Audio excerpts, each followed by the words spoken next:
오늘은 마가복음 14장 60절부터 65절 말씀을 가지고 본문에 있는 구절 내가 그니라 이런 제목으로 하나님 말씀을 함께 나누려고 합니다.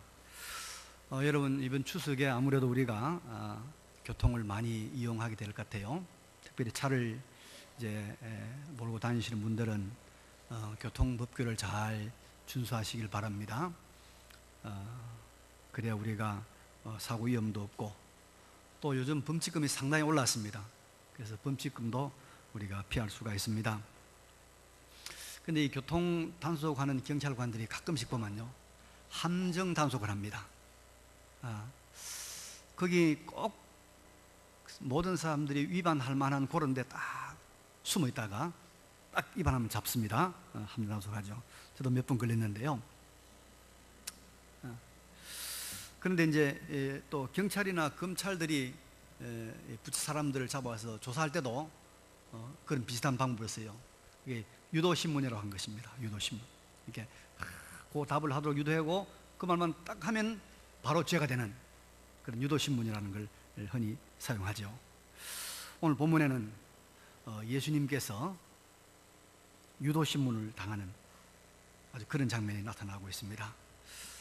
근데 예수님의 이 신문 과정에서 하신 말씀을 우리가 잘 살펴보면 어쩌면 우리가 믿어야 될 신앙의 핵심적인 진리가 예수님의 그 답변 속에 들어 있습니다.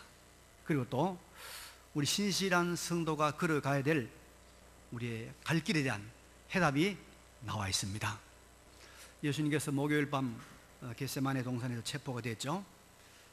이제 예수님께서 대제사장의 집으로 끌려가서 그곳에서 재판을 받게 됩니다. 71명으로 구성된 산헤드린 이 공회에서 재판을 받습니다. 그런데 이들은 아예 예수님을 죽이려는 의도를 가지고 재판을 시작한 그런 상황이었죠.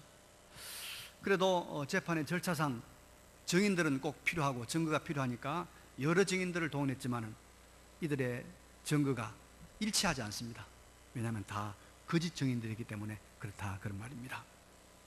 그런데 이때 대제사장이 아주 결정적인 유도 질문 하나 하기로 작정을 합니다. 그리고 묻죠. 61절 하반절에 보니까 이런 질문을 합니다. 네가 찬송받으실 이의 아들 그리스도냐? 네가 찬송받으실 이의 아들 그리스도냐? 이런 질문을 합니다. 여기 찬송받으시리라 하는 것은 하나님을 말합니다. 유대인들은 하나님의 성호를 함부로 부르지 않습니다. 부르면 불경죄에 해당되기 때문에 부르지 않지요. 그래서 찬송받으실 이 하나님을 말하고 있습니다.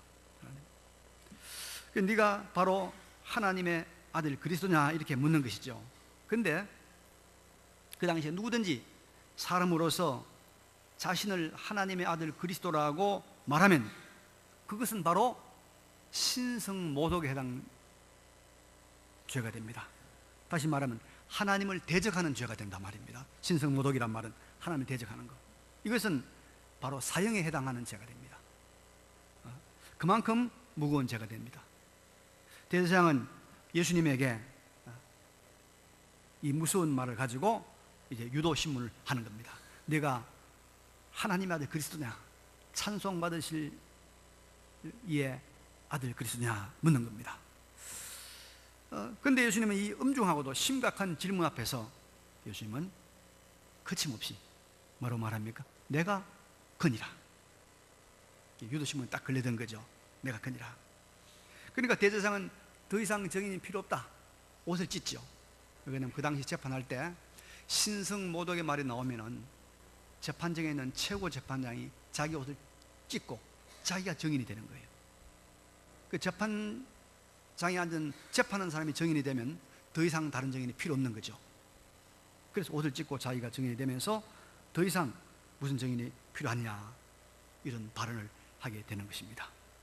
자, 이렇게 예수님을 사형에 해당된다고 정죄를 하게 되었죠. 이때로부터 65절의 말씀이 나타난 예수님에 대한 모욕, 예수님에 대한 고난, 괴롭힘이 시작됩니다. 어떤 사람은 그에게 침을 뱉으며, 어떤 사람은 예수님의 얼굴을 가리고, 주먹으로 치면서 네가 선지자라면 너를 때린 자가 누구인지 알겠으니까 맞춰봐라. 그렇게 희롱을 하고 조소를 합니다. 그리고 어떤 사람 하인들은 손바닥으로 예수님을 쳤습니다. 이게 오늘 본문의 내용이지요. 여러분, 예수님은 자신의 말이 신성모독에 해당되는 참 엄중한 말이고 그것이 사형 언도를 받을 수 있는 말인 줄 분명히 알았습니다. 그 당시 사람들은 다 알고 있습니다. 그럼에도 불구하고 그가 내니라, 내가 거니라, 내가 거니라 라고 대답을 하신 것은 왜 그랬을까요? 그것이 진실이기 때문입니다. 사실이기 때문입니다. 진리입니다. 우리는 예수님이 이 사내들인 공회의 재판에서 남긴 말씀, 내가 거니라, 인자가 권능자의 우편에 앉은 것과 하늘 구름을 타고 오는 것을 너희가 보리라고 하신 요 한 구절의 말씀 속에서 우리 그리스도인들이 믿어야 될 아주 소중한 진리가 무엇인가를 여기서 정리하게 됩니다. 오늘 그것을 저와 여러분이 함께 나누려고 합니다. 첫째는 여러분, 예수님이 바로 찬송받으실 리 누구라고 그랬죠? 하나님, 하나님의 아들, 하나님의 아들, 바로 하나님이다. 사람의 아들은 사람입니다. 그렇죠? 사람의 아들은 사람입니다. 하나님의 아들은 하나님이다 이 말입니다. 예수님이 하나님이란 사실, 우리 교회에 나오는 사람 중에서 진정한 신자는 예수가 하나님의 아들, 바로 하나님 신성을 가진 하나님이라는 것을 다 고백하고 믿는 사람들인 줄로 믿습니다. 여러분, 이것이 신자와 불신자를 구별하는 가장 첫 번째 시금석입니다. 교회를 오래 다녔다고 신자 되는 거 아닙니다. 지금 오늘 처음 나왔다고 신자 되는 거, 신자 아닌 거 아닙니다.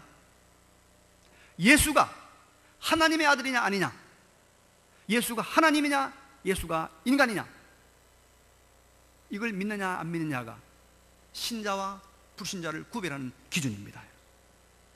예수님께서 3년 동안 하신 일들이 신약 성경에 마태, 마가, 누가, 요한, 복음서에 다 기록되어 있습니다. 그렇죠? 우리가 그걸 늘 보지 않습니까? 예수님께서 행한 행적들은 예수님 그가 바로 하나님이신 것을 말해주고 있는 것입니다. 그분은 사람으로서는 도저히 불가능한 일들을 하셨습니다. 예수님은 그죠? 나병 환자를 고쳤습니다. 중풍 환자를 고쳤습니다. 말씀으로. 걷지 못한 사람을 걷게 했습니다. 예수님은 말씀으로 바람과 풍랑도 잔잔하게 했습니다.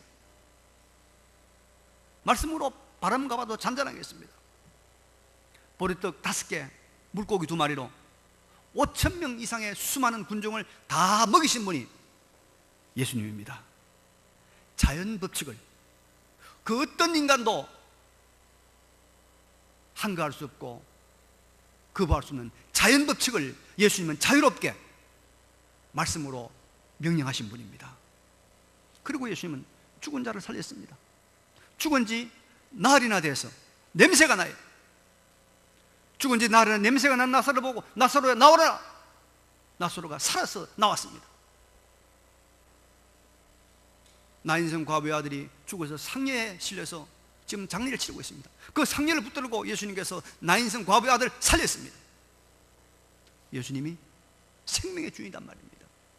그리고 우리가 다 아는 바대로 예수님은 십자가에 죽으셨다가 3일 만에 부활했습니다. 자신이 살았습니다. 우리가 부활절 지키지 않습니까?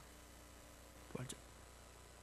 그는 보이지 않는 영적 세계의 귀신들을 예수님께서 다 제압하고 쫓아냈습니다. 이것은 분명히 그분이 바로 하나님의 아들, 하나님과 같은 신성을 가진 하나님이시라는 것을 증거하고 있는 것입니다.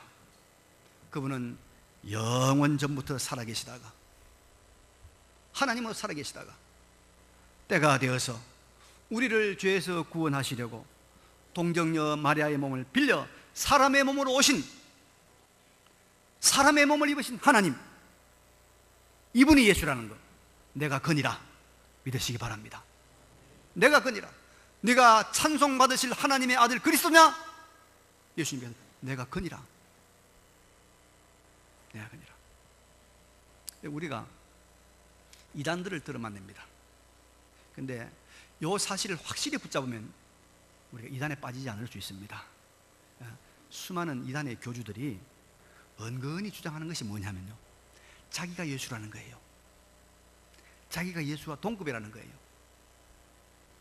근데 여러분, 자기가 예수님이라고 하면 신성을 가져야 될 거 아닙니까? 죽은 자를 살려야 될 거 아닙니까? 그죠?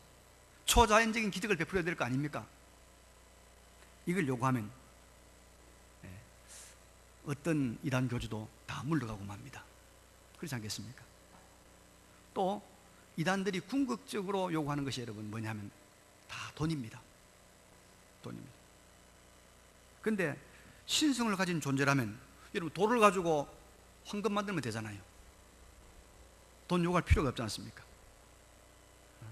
그래서 우리가 이단들의 이런 미혹에 넘어가지 않는 것도, 예수 그리스도가 바로 하나님이라는 사실을 확실히 잡으면 우리가 이 이단의 유혹에 빠지지 않을 수 있습니다. 우리가 믿는 예수님은 사람의 몸을 입으신 하나님, 전능하신 하나님이심을 고백하는 우리 모두가 되시기를 바랍니다. 첫 번째 진리입니다. 두 번째는 예수님 자신을 이렇게 증언하고 계십니다. 인자가 권능자의 우편에 앉은 것과 하늘 구름을 타고 오는 것을 보리라. 인자는 자신을 말합니다. 예수님은 항상 땅에서 자신을 가리켜서 인자라, 사람의 아들이라 이렇게 자신을 낮추어 말했습니다. 그 인자가 권능자 하나님 말하고 있습니다. 하나님 우편에, 오른편에 앉아 있다 말씀하고 있습니다. 예수님이 권능자의 우편, 하나님의 보좌 우편에 앉으신다는 것은 예수님이 십자가에서 대속의 죽음을 죽으셨다가 3일 만에 부활하시고 그리고 성천하셔서 이제 하나님 보좌의 우편에 앉아 계실 것을 말씀하고 있습니다. 예수님이 하나님의 보좌 우편에 앉아 계신다, 이 말은 무슨 말입니까? 그분이 하나님 만유의 주권자, 그 하나님의 우편에 앉는다는 것은 온 세상을 통치하는 왕적인 권세를 가지신 분이라는 것을 가르치고 있습니다. 그래서 내가 예수님께서 권능자의 우편에 앉는다, 이 말은 온 세상을 통치하는 왕적인 권세를 가지신 분이 우리 예수님이다 믿으시기 바랍니다. 말합니다. 여러분, 우리는 이 세상에 일어나는 모든 일들의 주권을 우리 주님 예수님께서 행사하심을 믿습니다. 그래서 한 나라가 일어나고 한 나라가 망하고 하는 것도 주님의 통치 아래 있고, 그리고 한 생명이 태어나고 한 생명이 떠나는 것도 다 주님의 손 아래 있음을 우리가 믿습니다. 그래서 우리는 요한복음 19장에 나오는 이 예수님 말씀을 꼭 기억하고 우리의 고백으로 삼아야 하는데요, 19장 10절에 보면은 이런 말씀이 있습니다. 예수님 붙들려 왔죠. 당시에 총독 빌라도가 죄인들의 생사 여탈권을 다 쥐고 있습니다. 유대인들이 예수님에 대해서 계속 고발하는 거예요. 계속 고발하고 하는데 예수님 별로 변명 안 해요. 또 자기가 봐도 크게 죄가 없어요. 그래서 예수님 질문합니다. 너는 어디로부터냐? 너는 누구냐? 이 말이죠. 너는 누구냐? 예수님께서 아무 말도 안 해줍니다. 그래서 빌라도가 이렇게 말합니다. 내게 말하지 아니하느냐? 내게 말하지 않느냐? 내가 너를 놓을 권한도 있고 내가 너를 십자가에 못 박을 권세도 있느니라. 그렇게 예수님께서 하신 말씀이 있습니다. 위에서 주지 아니하셨더라면 나를 해할 권한이 없으리라. 위에서 주지 아니하면, 빌라도 네가 아무리 네 마음대로 죽이고 살린다고 하지만 하나님이 허락하지 않으면 안 된다. 바로 그 하나님의 우편에 누가 계신다고요? 우리 주님이 계신다는 것. 주님이 이 세상의 모든 것을 통치하는 권세를 가졌다는 사실을 믿으시기 바랍니다. 우리의 생사화복, 나라의 흥망성쇠, 그 주권이 우리 주 예수 그리스도에게 있음을 믿으시기 바랍니다. 요즘 뜻있는 분들이 나라 걱정을 많이 합니다.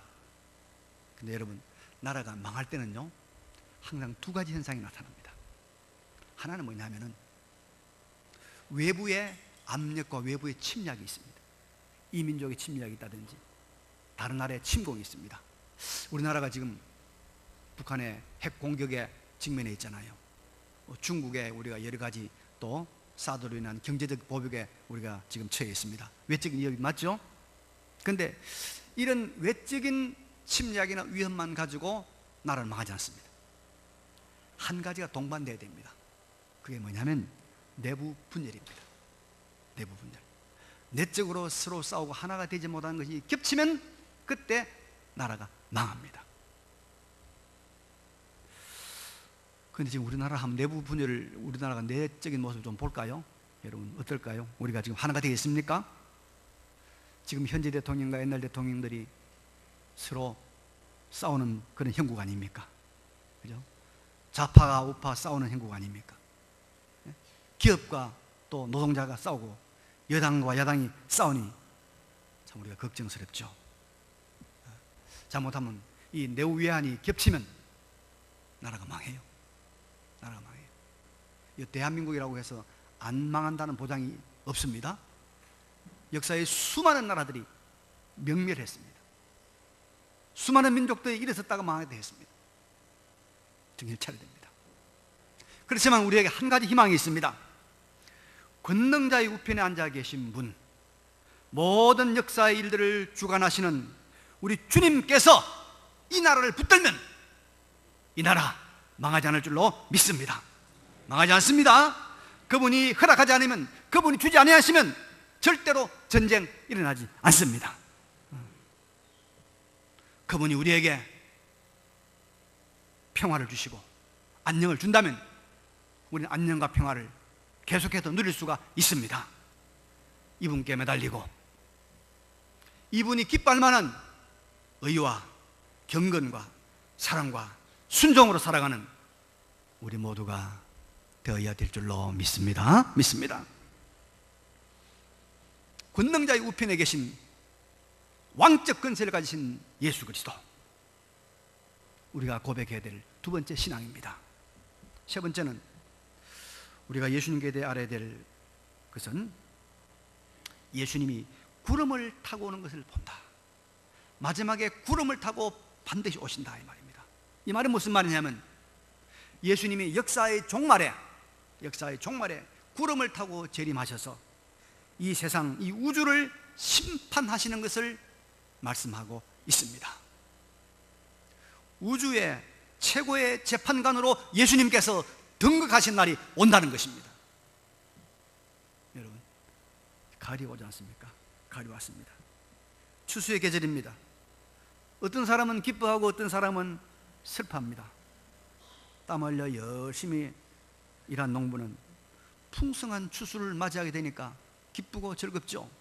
그렇지만 여름에 덥다고 부채 들고 그늘만 찾아다니고 게으르고 놀기만 하는 농부는 거둘 것이 없어서 우울하고 슬퍼집니다.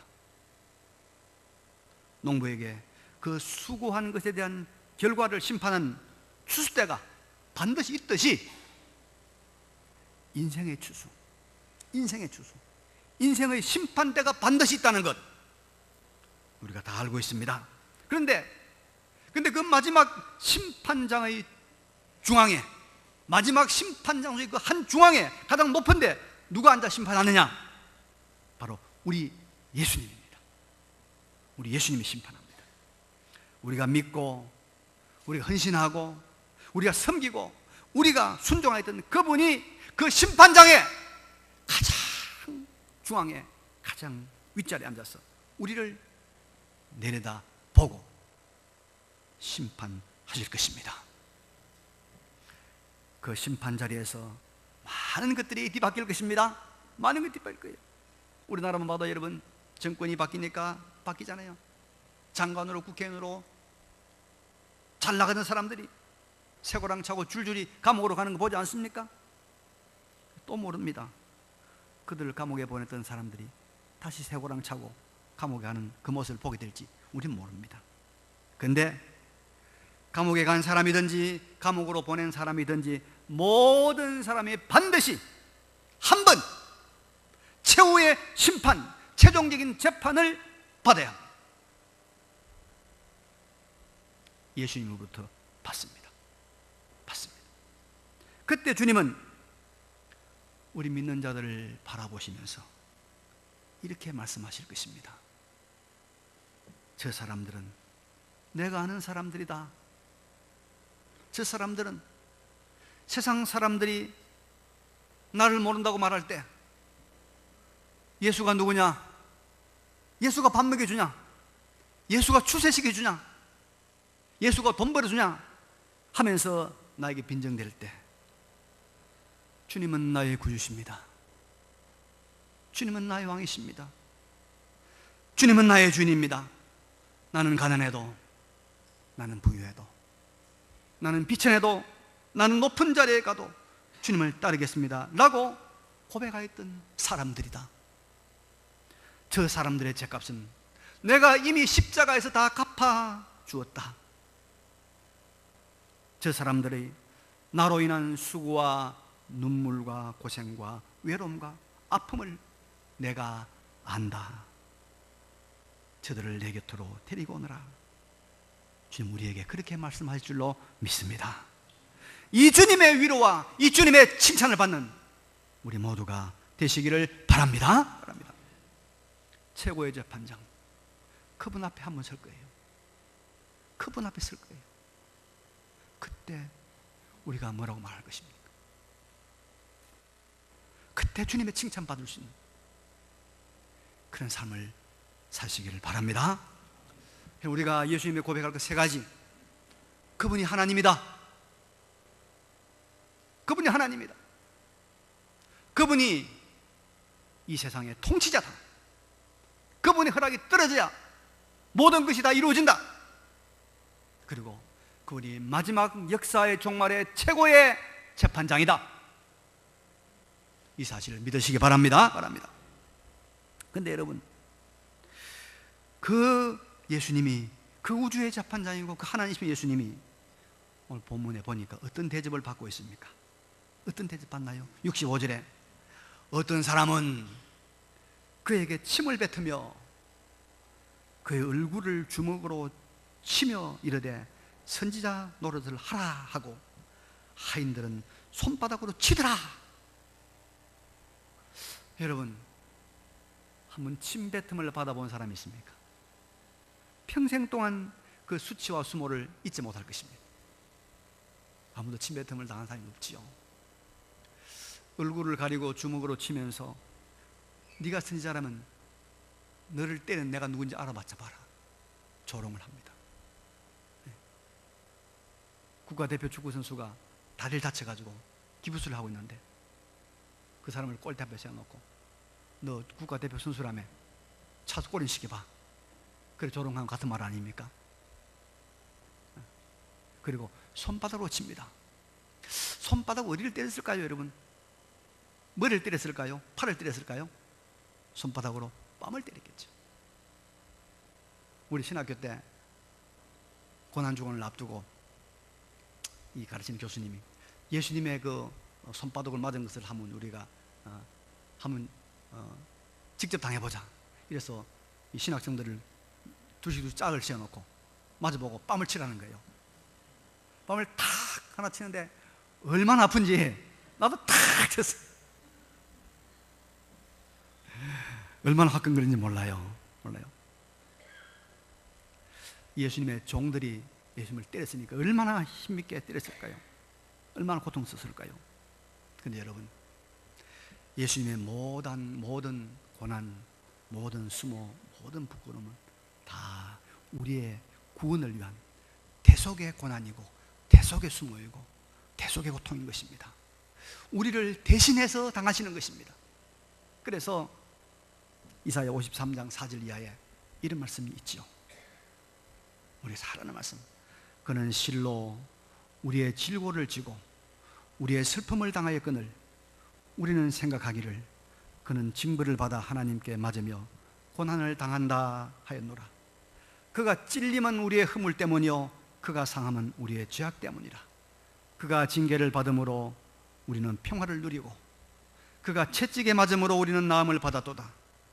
우리는 다 양 같아서 그릇 행하여 각기 제 길로 갔거늘 여호와께서는 우리 모두의 죄악을 그에게 담당시키셨도다. 아멘. 그러면 여러분, 우리는 이 예수님의 고난 앞에서, 왕이시여 하나님이시여 재판장이신 이 예수님의 고난 앞에서 우리는 무슨 생각, 무슨 결단을 해야 되겠습니까? 베드로 사도가 전서 2장 21절에 이렇게 우리에게 교훈하고 있습니다. 이를 위하여 너희가 부르심을 받았으니 그리스도도 너희를 위하여 고난을 받으사 너희에게 본을 끼쳐 그 자취를 따라오게 하려 하셨느니라. 본을 끼쳐 그 자취를 따라오게 하려 하셨느니라. 우리도 이 주님을 따라가라 이 말입니다. 따라가라. 그분을 따라가라는 것입니다. 그 고난의 자취를 따라가라는 것입니다. 그리스도의 남은 고난을 육체에 채우라는 것입니다. 여러분, 예수님의 진정한 제자는 그분을 따라가는 것입니다. 그분이 세상에서 고난을 당했으니 우리도 세상에서 고난을 당하는 것입니다.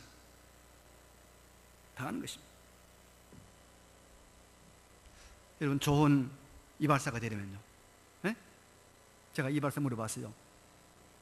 나이가 한 70이 된 분인데 제 이발해 준 분이, 사장님 나는 걱정이 있습니다.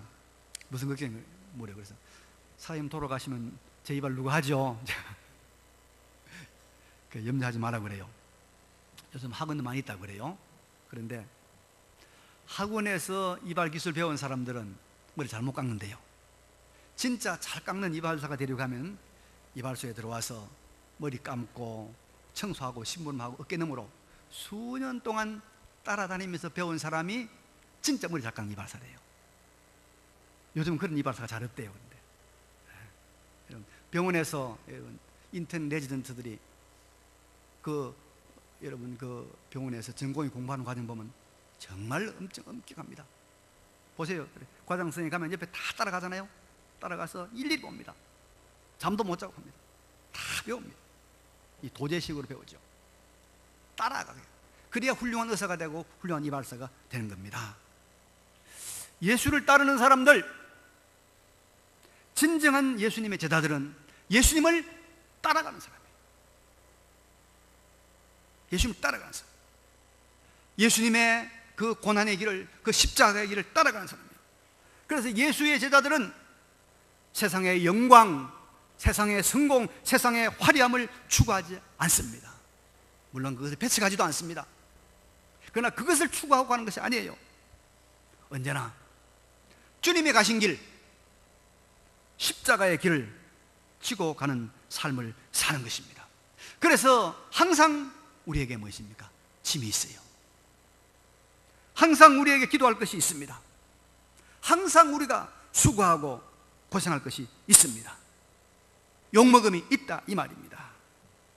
이것이 주님이 가신 길입니다. 주님이 내게 주신 십자가가 있습니다. 여러분, 있습니다. 그것이 남편의 십자가든지 아내의 십자가든지 자식의 십자가든지 경제의 십자가든지 혹은 육체의 십자가든지 이 십자가를 지고 이 고난을 짊어지고 그래 갈 때 우리가 주님의 진정한 제자가 되는 줄로 믿습니다. 주님께서 왕이시요 하나님이시요 재판장이시면서 왜 그 고난을 당하냐? 우리로 하여금 따라오게 하려고. 우리의 최종적인 본향은 이 세상이 아닙니다. 우리가 허리띠를 풀고 우리가 마음껏 춤추고 마음껏 즐길 수 있고 마음껏 여유를 즐길 수 있는 곳은 이 세상이 아닙니다. 어디요? 하나님의 나라입니다. 믿으시기 바랍니다. 많은 사람들이 여기 실수하는 거예요. 여기서 야, 이제 내가 30대까지 40대 고생했으니까 이제 좀 허리띠 풀자. 거기서 실수하는 거예요. 내가 60평생 살았는데 이제 내가 좀 편하게 살아야지. 거기서 실수하는 거예요. 내가 70까지 살았는데 여기서 내가 좀 편하게 살아보자, 화려함을 누려보자. 거기 실수하는 거예요.